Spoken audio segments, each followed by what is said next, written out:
Hello, Anne-Marie. We are both in Canada right now, which is not always, but you're usually on the other side of the world.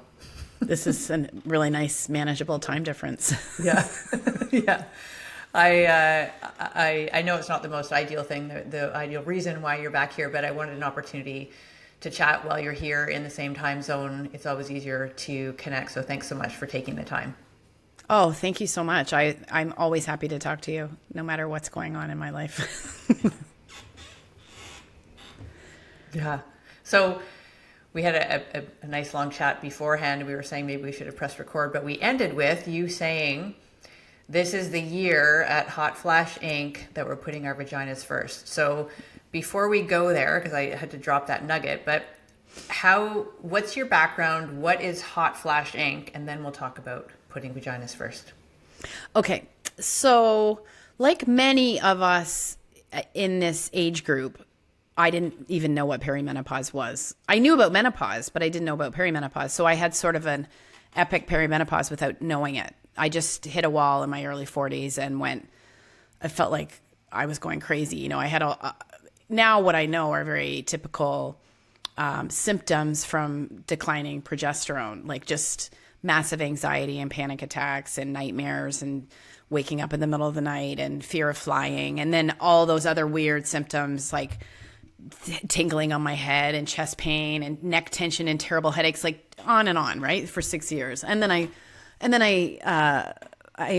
realized, or I heard about it, that what perimenopause was. And then I started to realize, I think I skipped a period. And then I was like, okay, I'm 47. Like, this is what this is. And then I got just really interested in it because I'm a journalist. So I made a Google alert. And all the information coming back it sucked. It just wasn't good. It was like still not great, but it's getting a lot better. But it was just really negative and, promotional for something or making money for someone, very slanted. And so I just started thinking, God, there's got to be a way I could do a newsletter of the way, because I'm a journalist and I'm obsessed with content, and I became an editor over in Abu Dhabi. And during those years of a arts and lifestyle section, I was just like, I feel like I could cover this in the way that I cover everything else. And so newsletters weren't crazy then. Like I don't even know if Substack was around, but I launched it in 2020 in the pandemic, and then it's grown. I have a podcast and all the social media, and then I just felt then, I guess it would have been 2017, that this was a conversation that was going to break open, because we had just been through Me Too, and I just felt like this is like the following on from that. Like this age group, this generation of women just aren't we don't want to be ashamed about anything, you know? And I'm seeing young girls like talk about having their periods openly. And I just felt like it was and I was right. So I've met all these I didn't anticipate meeting all these amazing people around the world, talking to all of, and you and others, but it's basically a platform to provide context, as unbiased information as possible. No, it's not a natural menopause. It's not medicalized. It's everything. We respect everything. But I don't believe that menopause is a disease or a deficiency. And so that is part of the platform. Yeah. It is, I've said this to you before, it is the only, of all the newsletters and email lists that I'm subscribed to and whatever, it is the only one that literally every time it lands in my inbox, I will read it from start to finish every single time. It is spectacular. And I love that you come through, that your voice comes through. I love the research that you do. I don't know where you find all of your resources, but I love your research. I love your mind. I love your wit. I love the storytelling that happens. It's spectacular, and I love it. So everybody needs to sign up for it. Thank you, Kim. Yeah.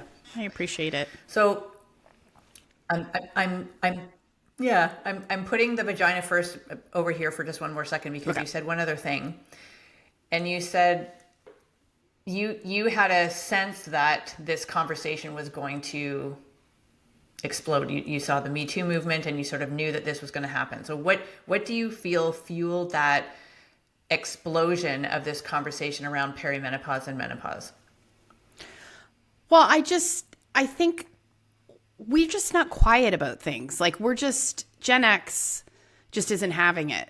You know what I mean? Like we're just not gonna go quietly like our parents did, like our mothers did. It's just not the way. And, you know, I mean, my mother did, you know, I'm just going through my father's belongings. I'm home because my father passed away, and I found the deed on the house they bought in 1967. It's my father's name on it.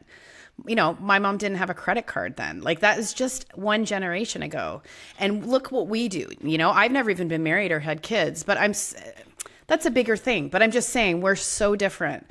And we've been, you know, we're the generation that's done so much and been so vocal about things.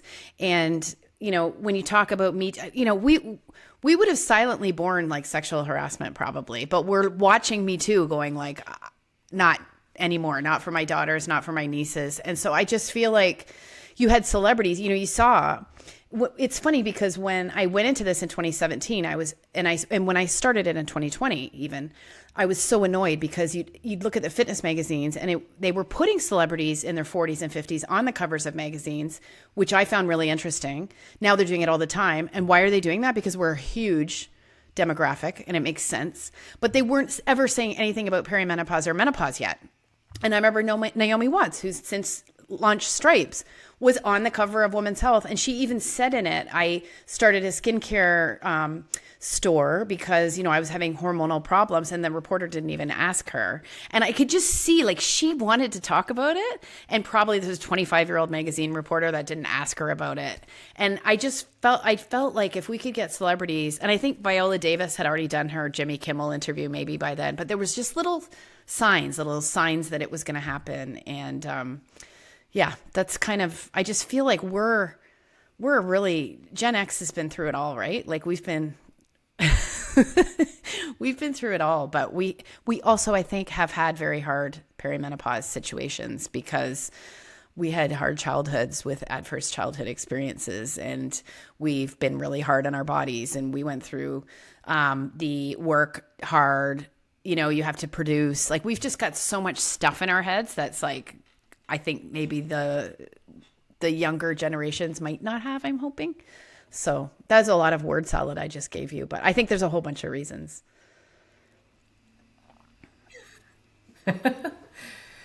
Yeah, I love that. Okay, so now back to vaginas. Why is this the year that Hot Flash Inc. is putting vaginas first? Okay, well, first of all, it's the year I'm putting my vagina first. So I just figure if I'm going to be doing it and exploring what I'm doing, then I might as well be sharing it. So when the newsletter is back up, which it will be shortly, we're going to be talking about that. And I'm so interested because one of the things about this conversation that drives me nuts is everyone is looking for the one answer. So, you know, I've been noticing for a couple of years, it's like, okay, vaginal estrogen is the answer. But there's so many other things, as you know. Like I just ordered a Joylux's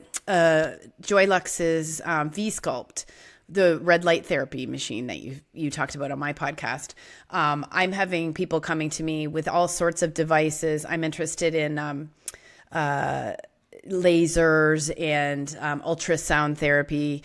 There's so many things, and I don't always think just one thing works. I mean, I just had a consult with a doctor, and she said DHEA works really well in addition to vaginal estrogen. And I'm doing, for the first time in my life, saw a pelvic health physiotherapist, which you recommended to me years ago. But the main reason is that it is so easy to put this part of yourself just downstairs in a box. Basically, it's already downstairs. You know what I mean? It's so easy to cut yourself off from. And it's already in a box too. Yeah, it's already in a box. So I'm noticing all my friends I'm talking to that they are talking to me about this more and more. It is the center of us. If it's, you know, and I realize as I've interviewed probably, I think I've had 100 episodes of the podcast. And anytime I talk to more spiritual people, it's like, this is your actual center. Like, there's so many similarities in the design and look of our sexual organs and our vocal cords and our thyroid. And like, it is our voice. It is our center. It is us. So when we're just ignoring it, and when you're walking around feeling like you're leaking, feeling like my best friend just said she felt like her uterus was falling out. And now she's at a pelvic floor physiotherapist and she got some device to help her. And how can you feel good when you're constantly having the back of your mind like this psychic drag? But also, it should be first because it's us. It's like the essence of us. And so I want us to stop separating ourselves. And I know how easy that is. And I don't have kids, to keep me distracted from that. But I have other things that I'm busy with. And so I know how hard it is. And I've decided to make it a priority because I think from there can flow like some clarity. And, you even have some people talking about like financial abundance. If you can get you know what I mean? You know what I'm saying? Mm-hmm. Mm-hmm.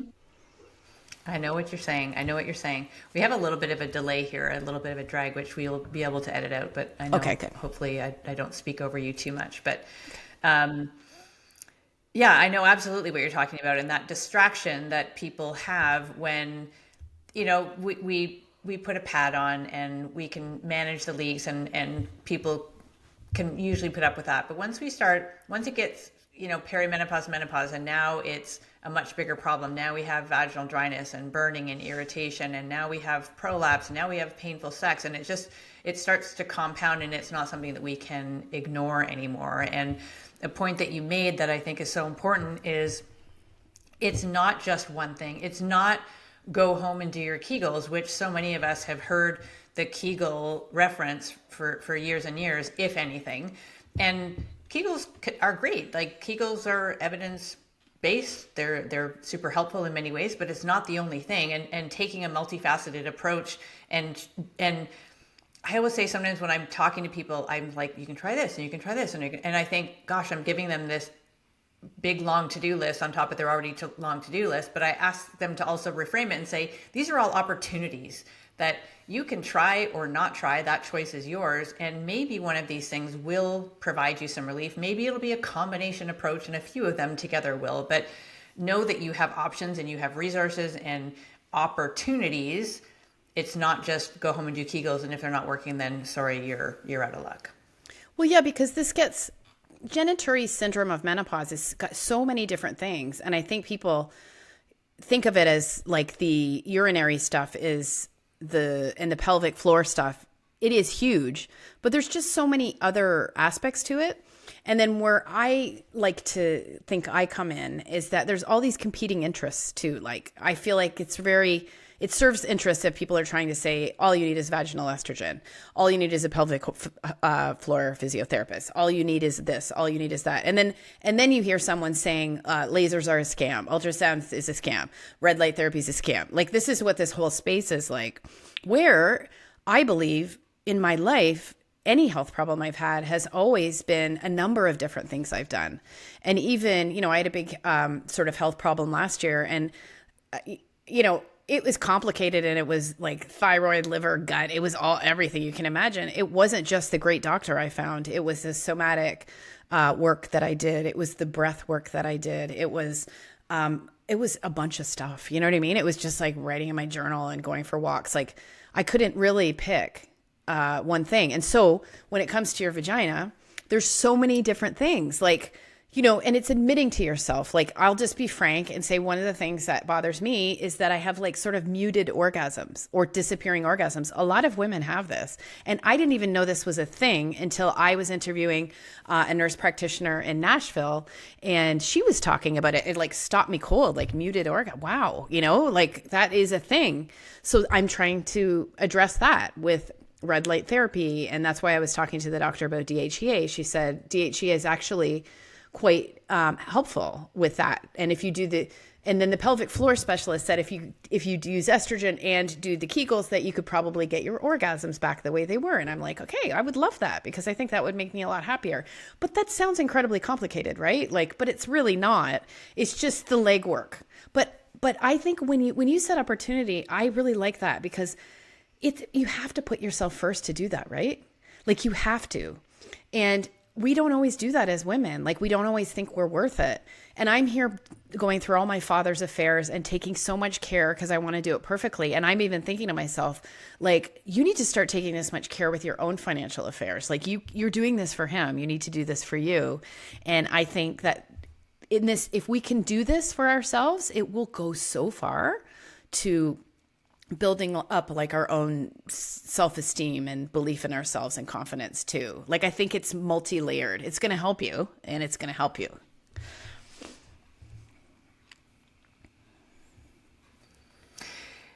And one of the questions I was going to ask you was as it pertains to the good and bad of social media. And I think part of the good is that there's all these opportunities and options that can be presented. Part of the bad can be you have the contradictory information where there's somebody who's very anti this one option and another person who's very pro this option, and you have to make the decision.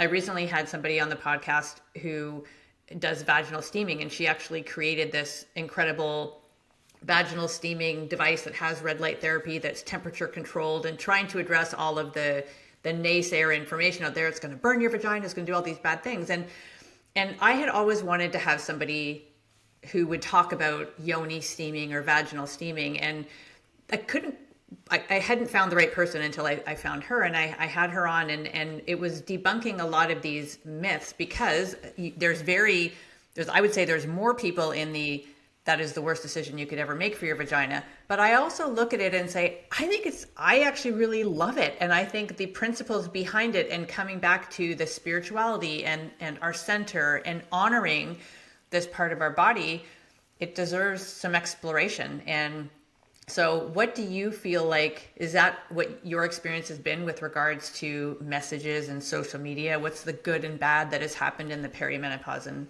postmenopause space? Well, I love that you mentioned that, because I also was looking for someone. There's a documentary coming out, and the people that run that account always talk about how they get, they're not amplified, and no one's getting their messages.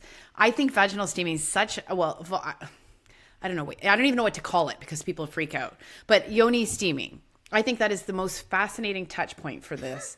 And if someone, first of all, I just want to say that Gwyneth Paltrow is another touch point.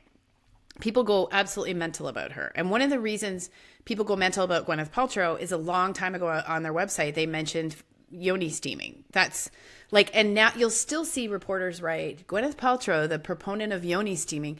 And what I love is I sort of modeled Hot Flash Ink on Goop, because she started with a newsletter. So I was reading all through her business plan, and they have a really good sense of humor over there, whatever you think of them.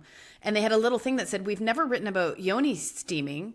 We only wrote about a place that offers it in LA that's very popular. And that's it. So that just shows you the level of ignorance of people just willing to repeat things.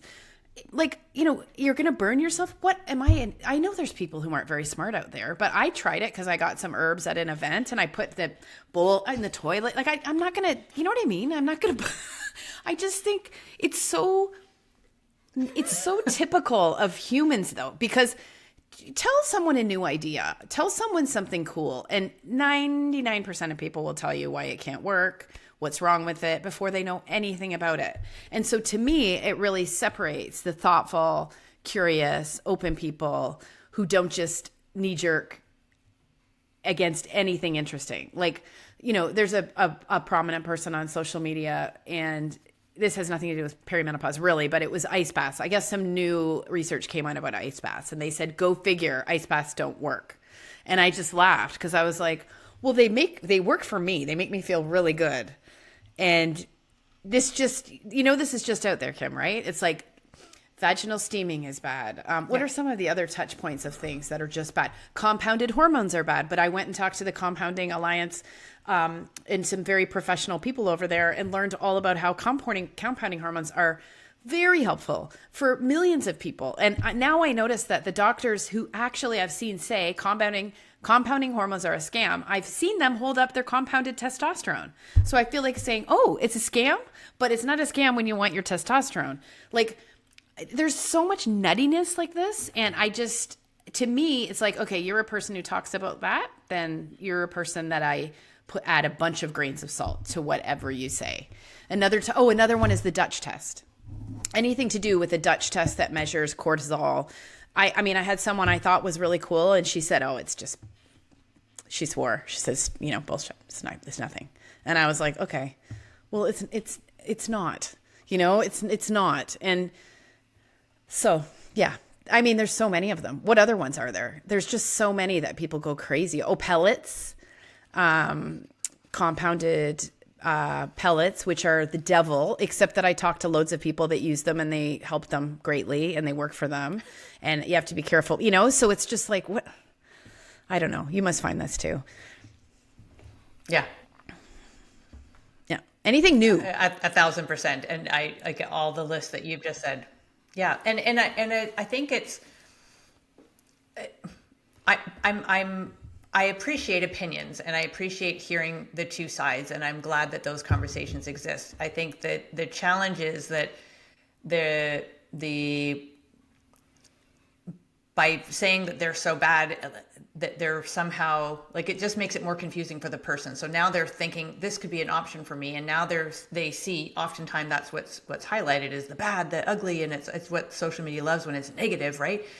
And so then they're feeling like, oh, this is dangerous, and I should feel ashamed for even thinking about this in the first place. And really, at the end of the day, it's what's going to work for you, and you go through the information, figure out what's the best decision for your body, and go forward. And so I'm a big fan of the Dutch test and yoni steaming and compounded hormones that I've been using for many years. And I loved the episode that you did about compounding hormones, by the way, was awesome. I absolutely loved it. Yeah. If you listen to it, you'll just come away and then pick the good resources. Yeah, I just thought that episode blew my mind. And then it felt like it unveiled a bunch of people on social media as being like pretty ignorant or pretty, I don't even know if it's ignorant or if you're so in the medical side, the mainstream side, the pharmaceutical side, you just can't see it. Like that's another thing I'm willing to acknowledge, because I think when you've grown up in that space, you don't see it. You don't see how it makes no sense. You don't see how bioidentical hormones used to be the devil. It used to be bioidentical hormones, and then pharmaceutical companies started making bioidentical hormones, and then all of a sudden it was fine. So this is like, it's just context. Like we need some, it's not, social media is not great for the nuance, but yeah, I'm just always, and I'm learning so much about this. But there's a lot of commercial interests in this. There's a lot of, when I was in journalism and I was covering City Hall, and I would get confused about what was going on down there and who was telling the truth. It's like, okay, well, who follow the power and the money and who stands to gain from this message, and then go from there. Because usually the people who have more of a reason to say something and the people who are saying the thing that they're disagreeing with, that can sort of help you get to the truth, I think.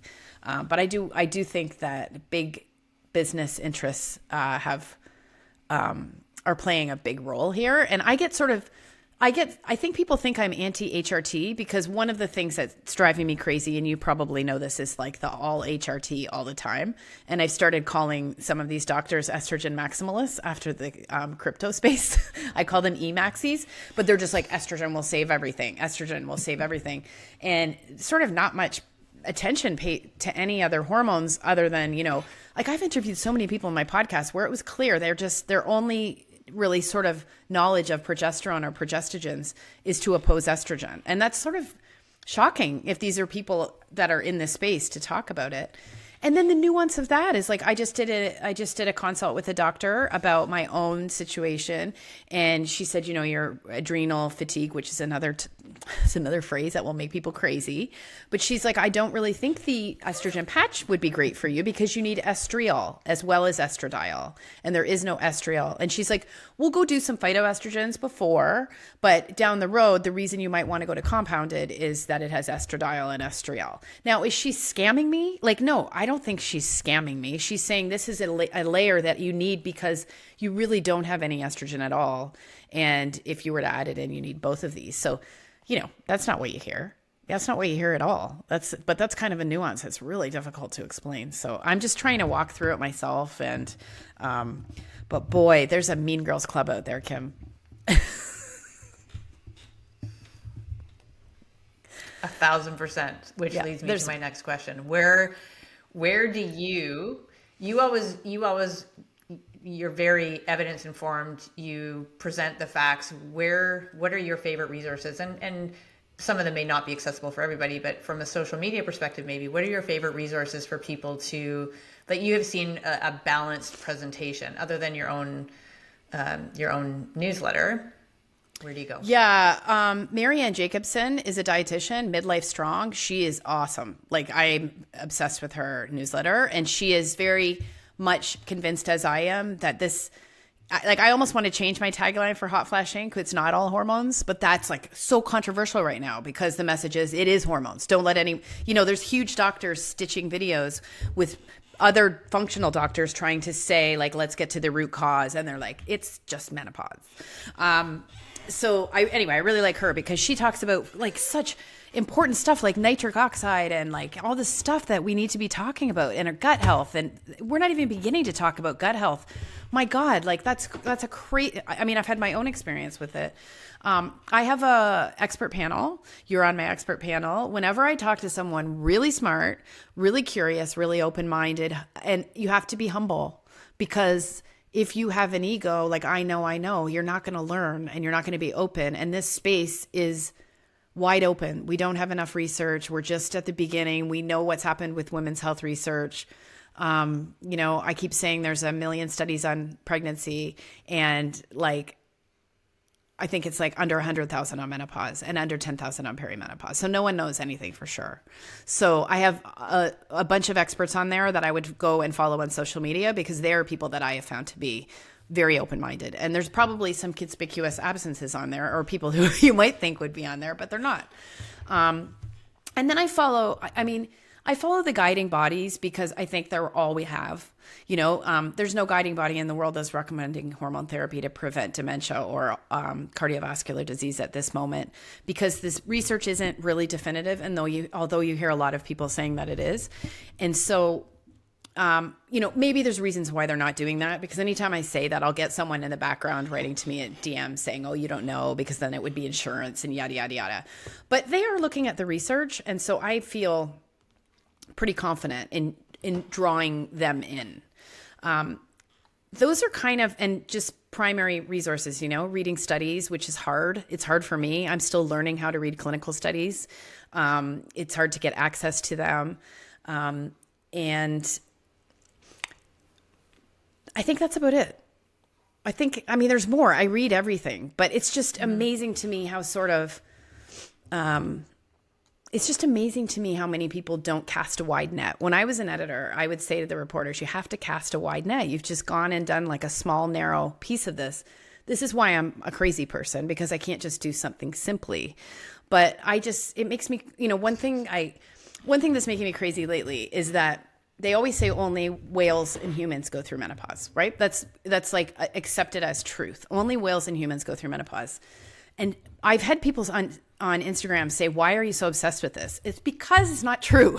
Like in the time that I have been covering this, chimpanzees, elephants, there's dogs. And now there's a pair of researchers in Germany and they did a study and they say 80% of animals go through menopause. Well, no, I just read another study about whales and a specific thing about why they go through menopause out of the UK. And the woman running that study said only whales and humans go through menopause. And I'm here in London screaming like, how can you not know about these other researchers? This is what science is like. Like this is, you think this doesn't happen with the research that they're doing on our bodies? That woman doesn't even know about another person who's done this important research. Does she not have a Google alert? Like she's so focused on her research. And that's awesome. But you see this is my frustration. So that's why I just have to look at a lot of primary resources and sit here a lot and think, am I crazy because I think this? Because this really smart person is saying this. But I think, I went viral on TikTok a couple of weeks ago. And one thing people kept saying is, who are you? What are your credentials? And I'm like, I'm a journalist. We don't really have credentials.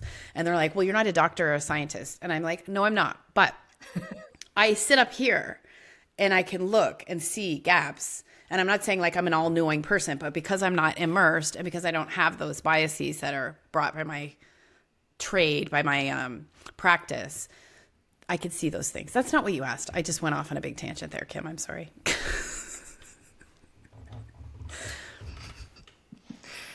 But I love your tangents, and I love, because that's what happens in your newsletter as well, where you will mention one thing and you will reference, and then you will go off on your tangent about something else, and then you'll reference that, and you so beautifully and eloquently pull together what is very hard to decipher and what's very hard for people to find. So you would be my number one. Your resource, your newsletter would be my number one resource of people to go and learn about perimenopause and the research. And I'm not just saying that to blow sunshine up your butt. I truly believe it is. And thank you. So well, there's not a lot of people doing it that way. One slogan, one tagline that you. Sorry, go ahead. It's delayed. Buffer.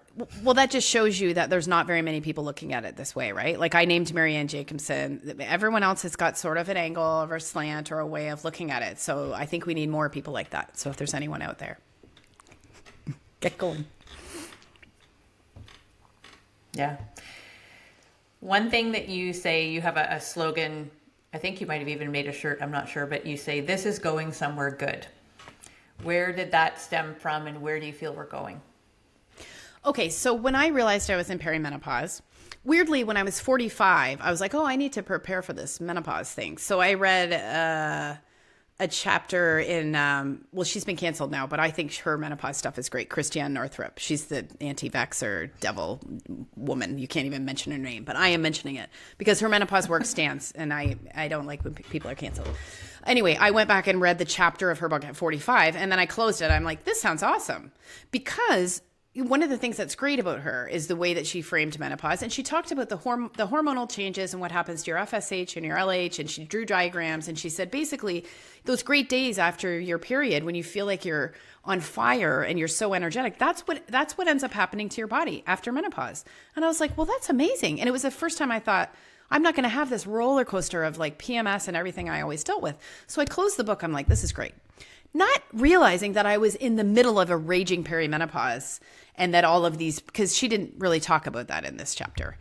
And then when I realized that I was in perimenopause, I ended up reading her book, The Wisdom of Menopause, and I ended up finding out a lot more. But I just remembered that moment, that one thing where she described the actual physical changes that happen after you go through. And of course, we're all in some sort of environmental mismatch right now where things are a lot harder on us. And we have all these other things going on with our health. But actually, women are a lot happier after. And we hear this all the time. Lisa Mosconi's doing the circuit for her new book about brain health. And she's just been on a podcast with Elise Lonin talking about the upside of menopause. And, women are happier when they go through this. Like, I am happier, so much happier. I'm so much more at peace. I've been at war with myself, I feel like, my whole life. And I saw that at 47, 45. And then it took a long time, but I'm here. And there's a couple of people out there who say, like, I'm Pollyanna because I say that. I've seen people even say this isn't actually going somewhere good.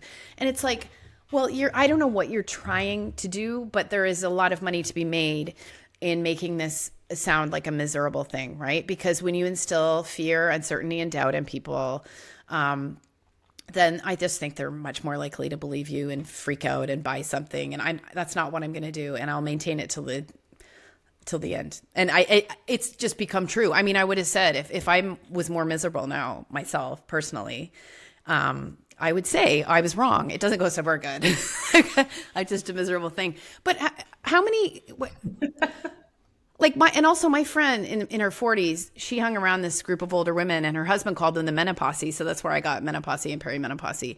And she just said, they're so great. They don't care. They have so much fun.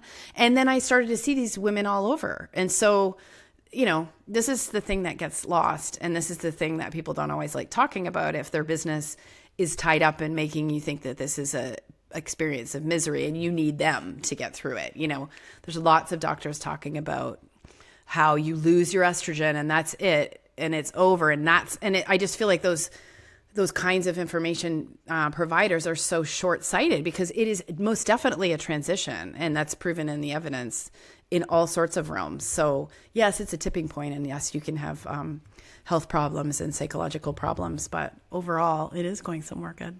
So that's why.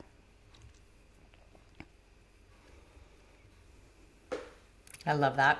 I love it. Before we wrap up, what has been for your perimenopause, like managing, you were saying you had, through 6 years of crazy symptoms and what have you, and you were curious and you were trying things and you were open to whatever was being presented to you and what could possibly help. So what have you found, like if you were to pick kind of 2-3 things that have helped support you through this transition the most, what would you say? So definitely gut health. I had IBS since I started my career. It was very stressful. And I lived with IBS for like my whole life. It was just the way I lived and, pumping coffee into myself. And, that just, your body can run on sort of backup pathways for 10, 15 years, but it can't. And so that's one of the reasons I think I had such a terrible perimenopause. And like I said, my health blew up. So I had thyroid problems, fatty liver. I had prediabetes and insulin resistance, even though I'm very healthy and work out. So getting gut health, and I think we're going to see a huge connection there. Now, hormone therapy can help with gut health, that's for sure. But I think getting your body working, so a bite of food is going in and it's providing the energy that you need at your basic microcellular level, then that is like a very important thing. And a lot of people just live with gut problems and, don't do anything about them because they think they're going to have to change their entire lives forever. And I had a leaky gut and I had to change for a while, but I'm back to okay. Adverse childhood experiences, you don't have to be chained to a radiator in the basement. Like, it was very hard for me to admit that I had things in my childhood because I felt disloyal to my parents. But we all did from the 70s. My gosh, like our parents were so different. And if you keep those things in the basement, and then whatever else that was hard, like I had a lot of trauma at the beginning of my career. For me, it was traumatic to go to murders and sit in court cases of horrible things and be with people who'd just gone through horrible traumas. I'm almost too sensitive for that.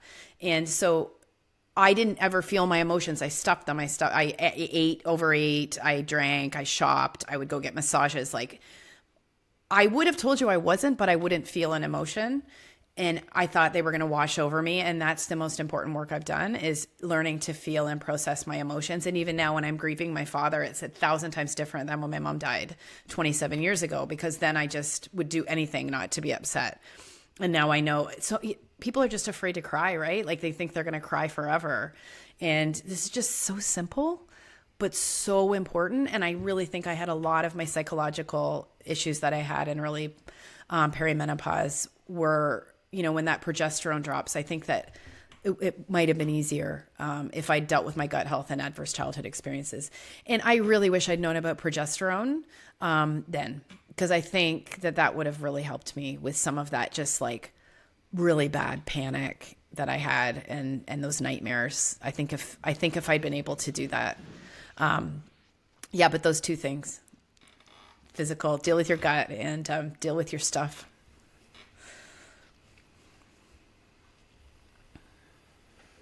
Yeah, I can speak to the gut health piece and the thyroid. When I started going through perimenopause, I had not heard the term perimenopause, and I started to have crazy, weird things happening to my body, and had anxiety for the first time, and I wasn't sleeping. And being a young mom who at the time then had 2 businesses that were startups, everything could be explained away with, you're just stressed, have a glass of wine. And I would feel like crap after a glass of wine, and I couldn't pinpoint it. And I knew the one thing that I knew was kind of like, all right, this is the tipping point, not the tipping point, but the sort of the biggest clue was my raging murder scene periods made me say there must be something wrong with my hormones. I didn't know necessarily how to investigate that, but that was the piece that I thought, okay. And then that led me down the path where learn about the thyroid, learn about the gut health. And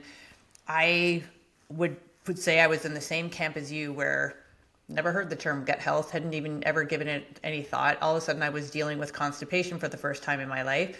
Didn't change anything. I was still exercising, still drinking the water, still doing all the things I used to, eat the same that I did, and had to do that same thing and I love the way that you presented it, is it's not forever.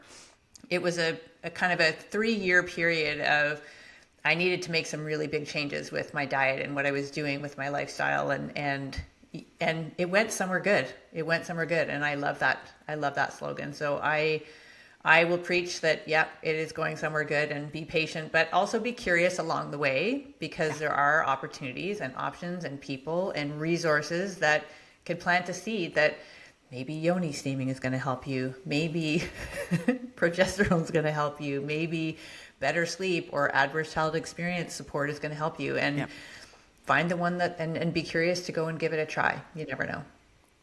Yeah, and I just be aware of magic bullets, even when it comes to hormone therapy, because I think, I always hear from women who say it was a lifesaver for me, and I think it is for a lot of women, but it also isn't for a lot of women. And I do believe that if you have this stuff going on, and it's all connected, right? Like, it's all connected. So if you have this stuff going on, I don't know, why not get to the bottom of it? Like, you're being given an opportunity. And I think the problem is a lot of people don't want to change. And you hear people, I heard this on a podcast, two really smart women. I can't remember who they were. They were saying, everyone's trying to get back. Everyone's trying to get back. And it's like, get back to where? Like, we're at some mythical day when you were 34 where everything was perfect. We can't go back. We can never go back. We can only move forward. And we don't want to move through a hard time. But on the other side, like, it is peace if you can do some work and you don't have to do it all at once, like, it's just so important. And that not wanting to change is really, really hard. And I get it, but you will be glad you did put the time in.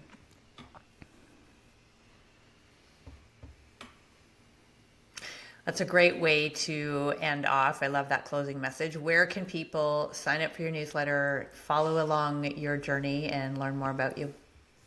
Okay, so it's Hot Flash Inc. everywhere.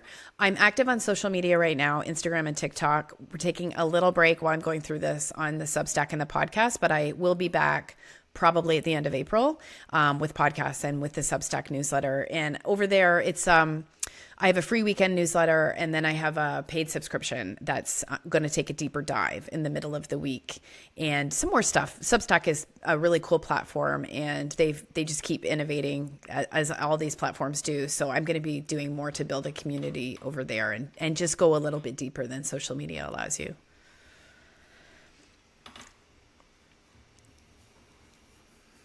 I appreciate you so much, and appreciate you coming and joining us today and sharing all of your wisdom. And I look forward to continuing to follow along. Oh, thank you, Kim. I appreciate you too. You're one of my favorite people I've met.